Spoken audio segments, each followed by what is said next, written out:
The World Cup in Qatar is becoming the most entertaining, perhaps, of all time. A bit of disappointment for those who attempted to overshadow the tournament with sanctimonious virtue signalling, including memorably the Germany players who covered their mouths before their game against Japan before losing the game 2-1 and crashing out of the tournament. They were widely mocked by Japanese supporters and Qatari TV hosts who covered their mouths and waved goodbye as the Germans got the first flight home. Well, Arsenal legend Arsene Wenger, now FIFA's head of development, summed it up rather well. And the teams as well, who were mentally ready, like Jürgen said, at the mindset to focus on competition and not on political demonstrations.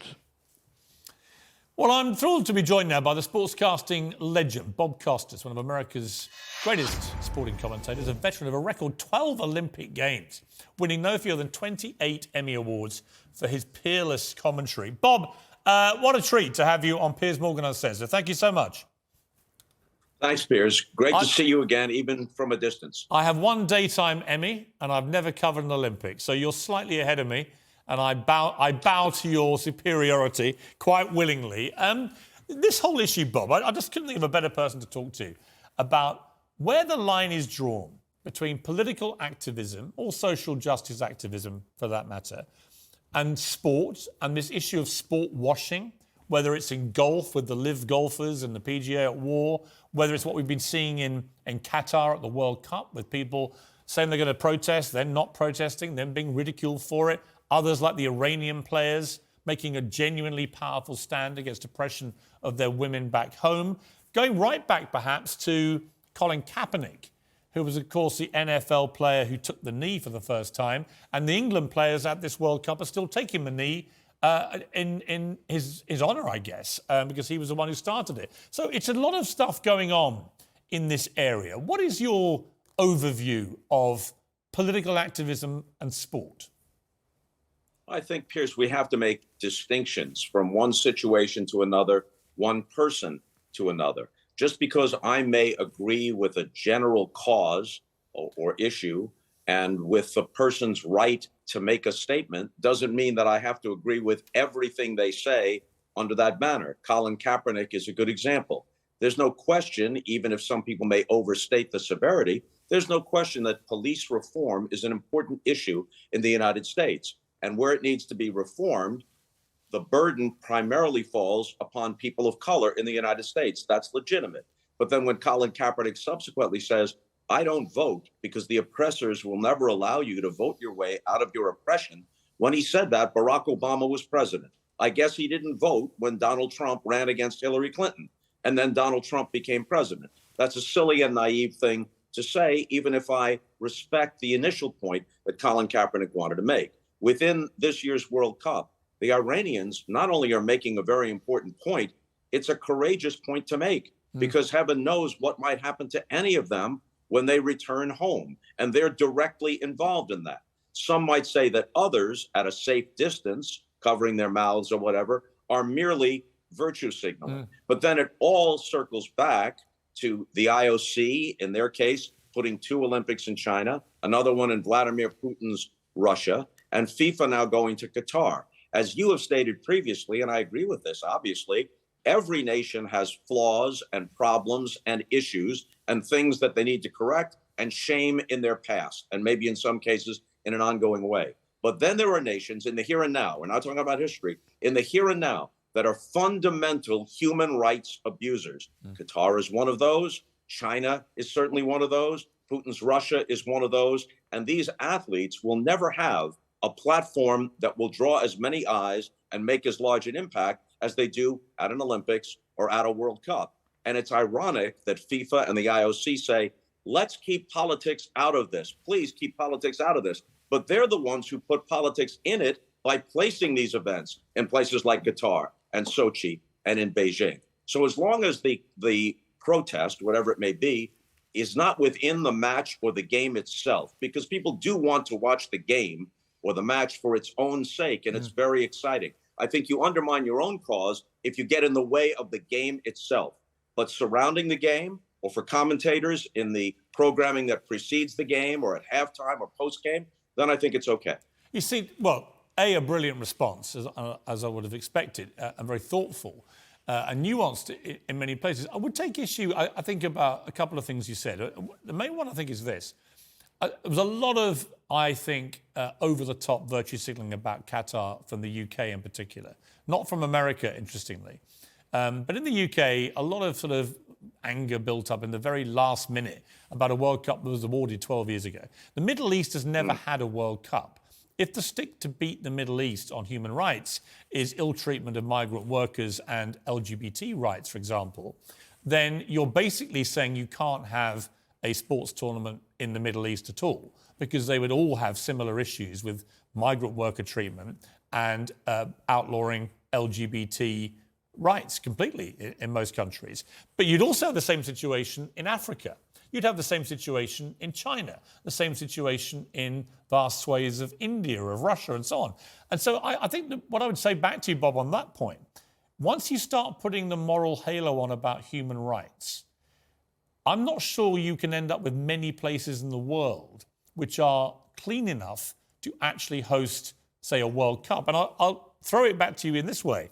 You and I have both actually got into trouble at different times in our careers in America, yours more successful than mine, about gun control, for example. You expressed a view about gun control when you were on air once and got a lot of blowback. I did a lot more and got a lot more blowback and got told to go back to the UK. But the next World Cup is in America, shared with Canada and Mexico. Should people be taking a strident view, for example, about gun violence in America as an issue, about abortion laws, which have just dramatically changed, which are very contentious in many other parts of the world, what America's done there? In other words, if you continue down the road of putting a halo on and deciding who is fit to host these things, I think you've got to be consistent and accept that every country, including America, including Britain, which helped America illegally invade Iraq, of course, in 2003, that we all have actually pretty big abuses, which would be quite hard to defend.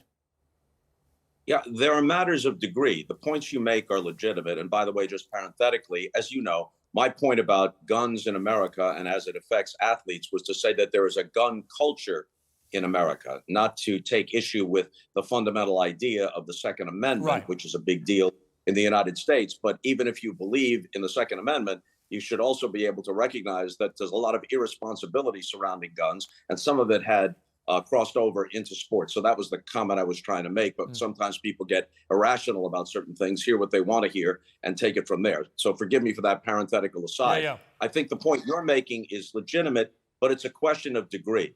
If we're looking for a perfect nation, maybe you'd have to hold every Olympics in Switzerland, which ironically enough is where the IOC is located, in Lausanne. But we're talking about degree.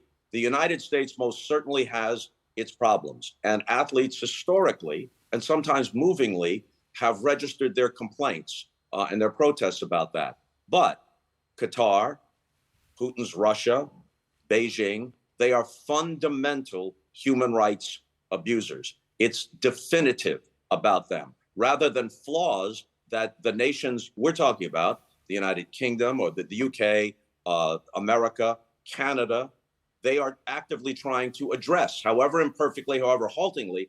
It's within their DNA, it's within the American Constitution to address these inequities and injustices, whereas it is the policy of the governments of Qatar and China and Putin's Russia to oppress people and engage in many cases, Russia in this case, international treachery.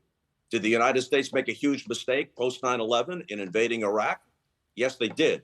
But I think you could make a strong case that that is not fundamentally what the United States is about. I mean, it's an interesting rejoinder. I mean, I would say, having been in Qatar last week, there's a lot of, I think, resentment and raised eyebrows about what they perceive to be the West's moral hypocrisy. And they feel quite strongly about it, that they've been over-demonized and the West under-demonizes itself and doesn't want to turn the same critical eye to its own moral failings. And they pointed to, like in the UK, for example, we have appalling drug abuse now in our country. It's sort of rife with drugs now. Appalling knife crime. All sorts of metrics for sort of moral degeneration, if you like, which is anathema to a lot of people in the Middle East, where the drug laws are incredibly draconian. You know, there's very little knife crime of the kind we have in the UK and so on. So it was actually being there on the ground was really quite interesting. And it's not to defend everything that they stand for, but I do think it's a commonality through the Middle East, pretty much what Qatar represents. And they believe they're representing the whole region with the World Cup. And I have to say, having been there, Bob, it was a very good atmosphere. It felt very safe. Everything was, you know, running very smoothly. And it's not like, I know the Germans ran the trains well under Hitler. It's more, I was there and they all seemed to be having a pretty good time, I have to say. Well, the World Cup is a wonderful event. And from what I hear from a distance, it has been run smoothly, just as you say. One thing I heard repeatedly when I hosted the Olympics, I always asked the heads of the IOC when they brought them in for an interview, what is it with this seeming affinity for authoritarian nations with the IOC? And the answer always was, we feel that by holding an Olympics anywhere, it helps to spread the Olympic ideals of equality and diversity and democracy. It helps to spread those ideas. How's that working out with China? How's that working out with Putin's Russia? And we'll see if there are any reforms in Qatar or Iran. I tend to doubt it. Right. Bob, I could talk to you all night. What I wanted to ask you before I let you go, you've interviewed so many fascinating people in the sporting world. If you could literally, if it was your last hour on Earth, which I hope won't come for a very long time, who would you, of every sportsman and woman you've ever met, who would you most like to spend that hour with? Dead or alive? Well, if it's the one... All right, well, then you just answered the question. Dead or alive, because of my affinity for baseball, I would like to sit Babe Ruth down with Jackie Robinson. Babe Ruth was the greatest player pre-integration. Jackie Robinson is not the greatest player, although he's a great player, but he's perhaps the most significant player in the modern history of baseball. And to have them talk not only about baseball, but about the country they grew up in. Ruth at the turn of the century and Jackie Robinson in the middle of the 20th century. That's the interview I'd like to conduct.